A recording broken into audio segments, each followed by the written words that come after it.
A juiz esclarece.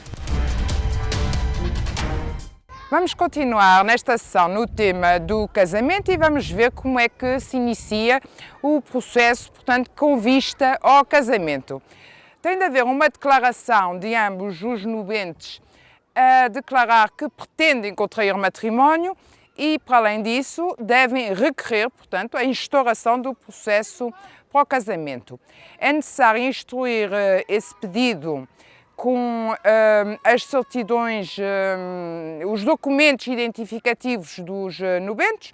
O conservador depois poderá ter acesso e deverá oficiosamente ter acesso aos registros para verificar, portanto, os assentos de nascimento. Poderá ser necessário também apresentar assentos de óbito, por exemplo, quando o nubente seja menor e haja necessidade, portanto, de suprir o consentimento do pai que ainda sobrevive e comprovar que o outro está falecido, ou quando haja consentimento apenas do sobrevivo, portanto é necessário comprovar que não é dado o consentimento do outro por estar falecido. É necessário, portanto, declarar se há ou não convenção antenupcial e qual é o regime que se pretende. É necessário ainda documentar isso, mas bastará fazê-lo durante o processo do casamento, sendo certo que o próprio conservador poderá oficiosamente, se assim estiver disponível, ter acesso através dos registros a essa documentação. Com o pedido a declarar a vontade de contrair matrimónio e a pedir a instauração, portanto, do processo de casamento, é possível formular cumulativamente outros pedidos, tais como o pedido de dispensa de impedimentos. Já vimos noutra sessão que havia impedimentos que podem ser supridos e outros não. Já falámos nisto anteriormente e, portanto, a quando da declaração a manifestar a vontade de contrair matrimónio, é possível pedir ao mesmo tempo a dispensa dos impedimentos relativamente aos quais seja possível pedir dispensa. É possível ainda pedir a dispensa de autorização para casamento de menor. Já vimos que é possível casar a partir dos 16 anos, em circunstâncias justificativas, sendo, contudo, necessário haver autorização dos pais ou do tutor, nos casos em que esteja instituída a tutela. E poderá acontecer que essa autorização não seja dada e poderá ser pedida quando o pedido de instauração do processo de casamento, portanto, poderá ser pedido o suprimento da falta de autorização para casamento de menores.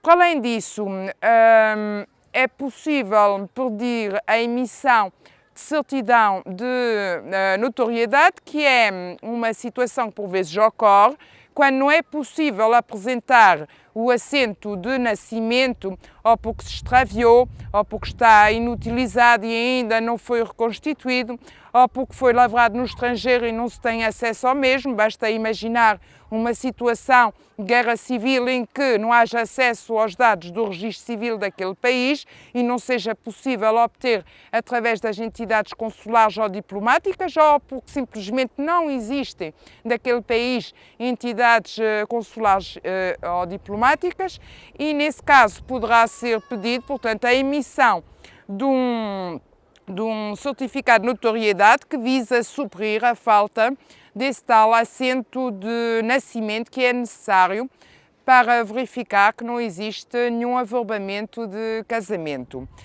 E para comprovar a identidade, a idade, para comprovar, portanto, todos os dados necessários à identificação dos nubentes. Para além disso, se um dos nubentes for estrangeiro, será necessário apresentar certidão comprovativo de que no país de origem não se verifica nenhum impedimento.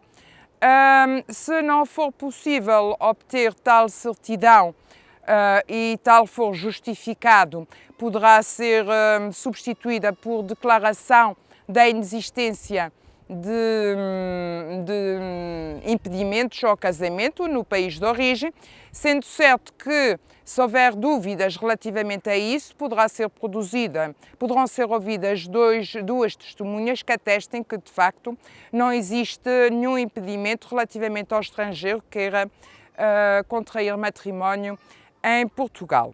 Relativamente, e nesta sessão vou focar apenas relativamente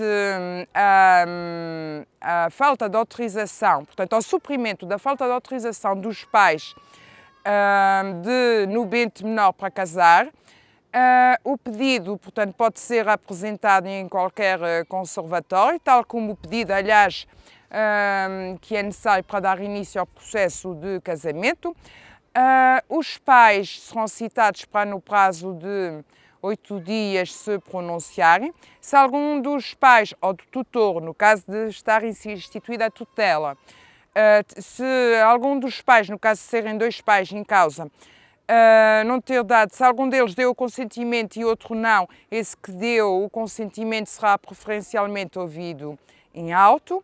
E, por fim, depois de concluídas todas as diligências que o conservador entenda por bem efetuar, que sejam necessárias para a instrução desse pedido, decidirá, e esta decisão é da exclusiva competência do conservador.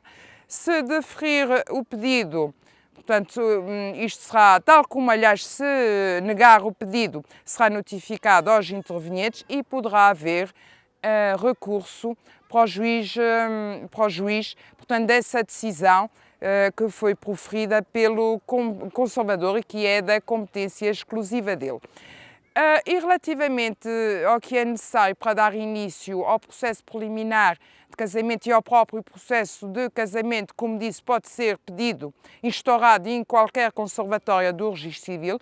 Penso ter dito o essencial. Continuaremos na próxima sessão nos temas do casamento, que são abrangentes. Bem-aja pela atenção.